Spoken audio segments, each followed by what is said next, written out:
All right, let's dive in. Today, we're going to tackle one of the most fundamental choices every single investor faces. Do you build your portfolio for a steady, reliable income stream, or do you chase after that explosive long-term growth? This is really the heart of the dividend versus growth ETF debate, and we're getting to the bottom of it. And that really is the core question, isn't it? Are you investing to get a consistent paycheck, something to help with today's expenses? Or are you aiming to build as much wealth as possible for the future? Look, there's no single right answer for everybody, but figuring out your own goals, well, that's always step one. So let's meet our two contenders. I want you to think of them as two totally different athletes, each with their own unique game plan. First up, we've got the marathon runner, the steady, reliable dividend ETF. At its very core, a dividend ETF is all about one thing: generating income. It basically just bundles together stocks from really established companies, the kind that are known for sharing their profits directly with you, the shareholder. The goal here isn't to find the next mind-blowing startup.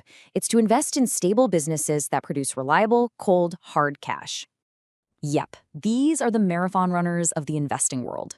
They generate that regular income, which makes them super attractive for retirees or, anyone who just wants a more stable investment journey, because they do tend to be less volatile. You'll typically find them holding really dependable sectors like financials and utilities, companies with cash flows you can pretty much set your watch to.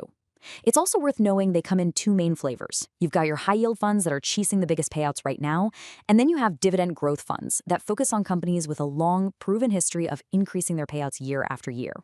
And in the other corner, we have the Growth ETF. This is the sprinter.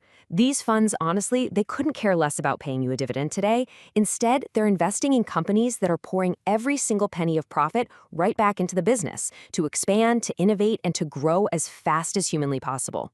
The main goal here is what we call capital appreciation, just making your initial investment grow and grow significantly over time. Now, this approach, it inherently comes with more risk and higher volatility.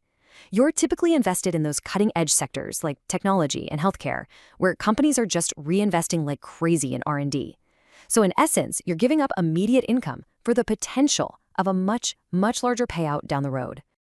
All right, so we've met the players. Now it's time for the main event, a direct head-to-head showdown across the factors that really matter to you as an investor. Let's start with the most basic difference of all. What's the main goal?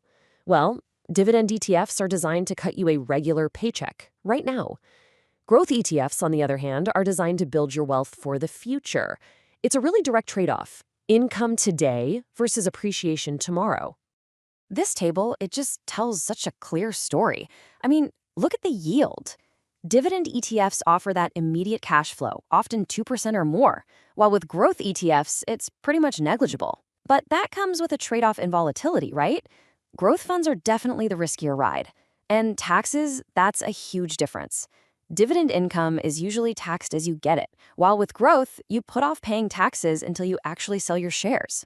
Now, this chart reveals a really critical difference in strategy. You see how growth ETFs are often super concentrated in the technology sector? That can lead to some incredible returns when tech is on fire, but it's also a major risk.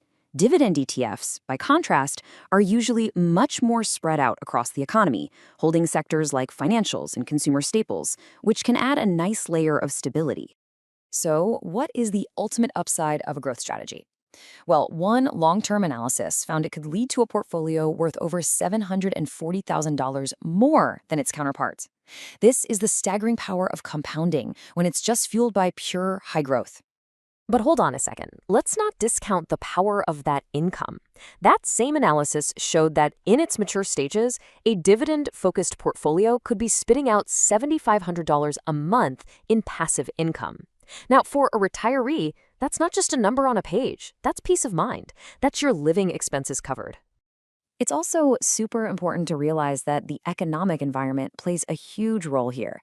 Dividend strategies tend to be more defensive. They often do better during recessions or when interest rates are going up. Growth strategies, on the other hand, absolutely thrive in boom times when the economy is expanding and rates are low. So, we've seen the strengths, we've seen the weaknesses. Now, for the most important part. How do you choose the right strategy, or maybe a combination of strategies, for your own personal situation? The first and honestly the most critical question to ask yourself is about your time horizon. How long is it going to be before you actually need to use this money? Because whether you're investing for 1 year or 30 years, that completely changes the game. If you have a long runway, I'm talking 20 years or even more, then a growth-focused strategy has a really clear advantage. That long time frame lets the incredible power of compounding work its magic, turning that growth into some serious wealth. Next up, you've got to be crystal clear on your primary goal. What job do you need this money to do for you? Are you trying to build the biggest possible nest egg for the future? Or do you need to generate a reliable income stream to live on today? Now, if you're getting close to retirement or you're already there, the whole equation changes. Your priorities naturally shift towards stability and generating income. And this is where dividend-focused investments really shine, offering that predictable cash flow with generally a lot less risk. Okay, now here's the really powerful idea. This doesn't have to be a black or white choice. You don't have to be exclusively on team growth or team dividend. In fact, if you look at a lot of the most successful investors out there, they aren't. A blended approach can actually offer you the best of both worlds. You get diversification across different investment styles, which can really smooth out your returns over time. You get to balance that need for some income with the desire for long-term growth. The trade-off, of course, is that you probably won't hit the absolute highest highs of a pure growth strategy, and you won't get the maximum possible income of a pure dividend strategy. It's a compromise, but you know what? It's often a very, very smart one. So as we wrap things up, I'll just leave you with this one question to think about. When you look at your own investments, are they structured to meet your needs for today with income and stability? Or are they really built for tomorrow to maximize that potential for long-term wealth? The answer to that question will tell you everything you need to know.